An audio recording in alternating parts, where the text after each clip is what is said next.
Hey there, just thought I would do a little bit of a video of what we've got going on in the backyard for those who are interested in following what we're up to here on Molloy Island.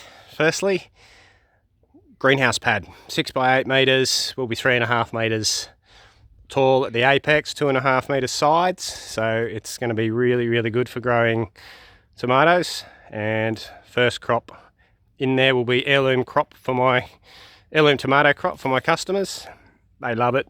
I should be able to produce 50 kilos a week at $10 a kilo, so a bit of an income generating greenhouse this one. And in addition to that, anything else that we want to grow for ourselves personally, we'll make sure there's enough space for that. Over here we've been growing this for a few months now.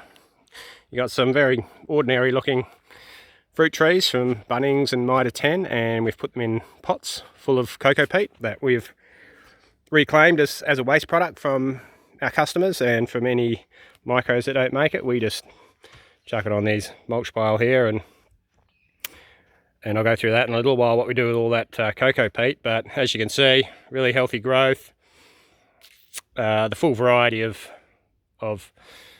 fruit trees here. Let's go through and have a bit of a look at them. Firstly, mango trees don't really like the coldness on Molloy, so we'll be throwing that in the greenhouse. It died off at the top, so I've chopped the top off, and as you can see, or not, there's all sorts of growth coming out from the side now, so we're hoping this is going to be a nice little bushy mango tree at the end of the day. I've got 3 citruses there, a lemonade, orange and mandarin. We've got a avocado here which was growing absolutely splendidly before kangaroo got in one night and annihilated just this plant and nothing else, did not touch anything else. So obviously really loves young fresh avocado shoots. Up the back here, 1 apple, another apple over there. You need 2 to get fertilisation, or the best fertilisation. The back here there's a cherry tree, 2 varieties grafted onto 1 rootstock. Apparently that's the way to go. That's growing really well. I've got 2 apricots in this pot. One is doing really well, one not so well. Not really sure of the reason why, but it is producing some good growth. Reason I put 2 in here is didn't have enough pots really to go around, and one is an early season, one's a late season, so I'll be getting a bit of a crop through the season rather than one hit. Nectarines, love these. We've even got a few nectarines growing on them this year, but the fellow just said don't let too many fruit grow, pick most of them off and let it focus on vegetative growth, which is mainly what we're focused on this season, getting them up to size. I'm tipping them to keep them nice and bushy, because I want to retain all these fruit trees in this little orchard area. So it'll be like a little mini plantation. So we've got nectarines and plums and apples and apricots, and it's going to be really nice when we finally do get a crop out of it.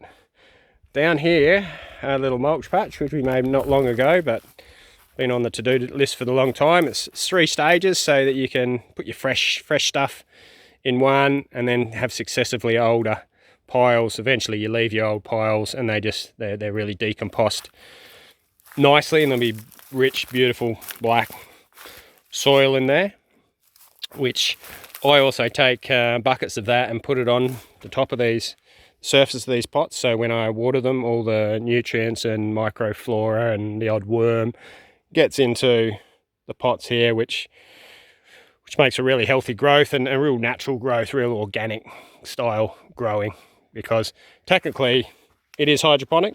We've got cocoa peat media which doesn't produce or doesn't supply any of its own nutrients, and then we feed it water-soluble nutrient in the form of sea salt and power feed, which are organically derived.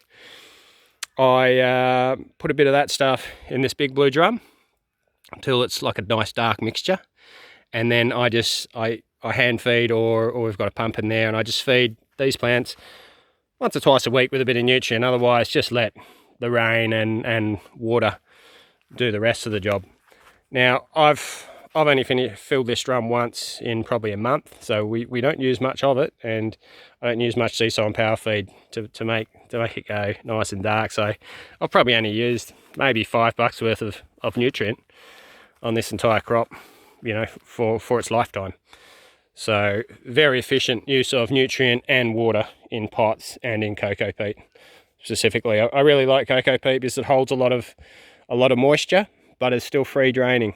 It doesn't break down, it doesn't compact, it's light, you know, it's superior to sand in just about every respect.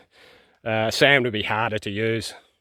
For us, we get a lot of cocoa peat back from our customers, so we just recycle that.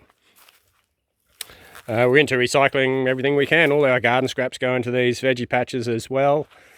And soon we'll be recycling our grey water.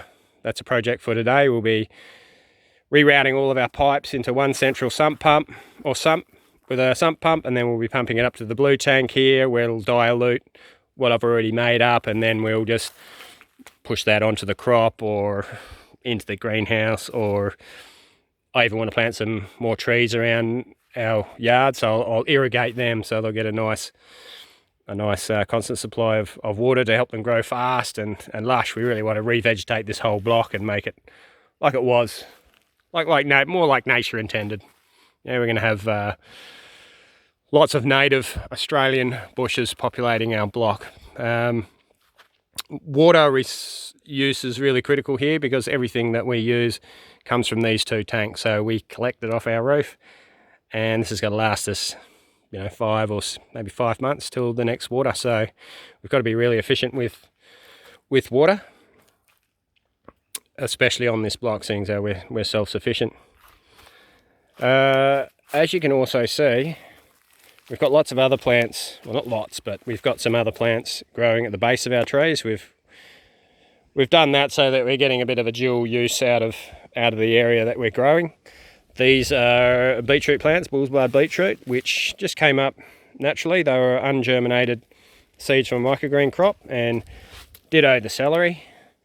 All going really well, and I think we've even got one of these is ready to harvest.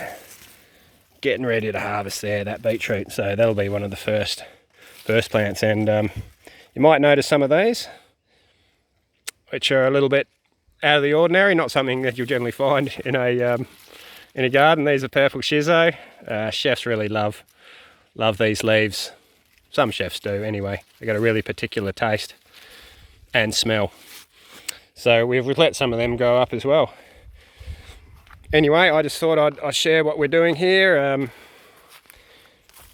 Here's a tomato as well that's come up from our last year's heirloom tomato crop. It'll be a green zebra or a tigerella, judging by the look of these little tomatoes.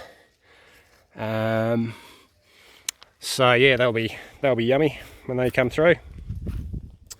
Anyway, I hope that you've enjoyed this and maybe can take some lessons from what we're doing and then apply it in your own garden to get some nice healthy growth like we are.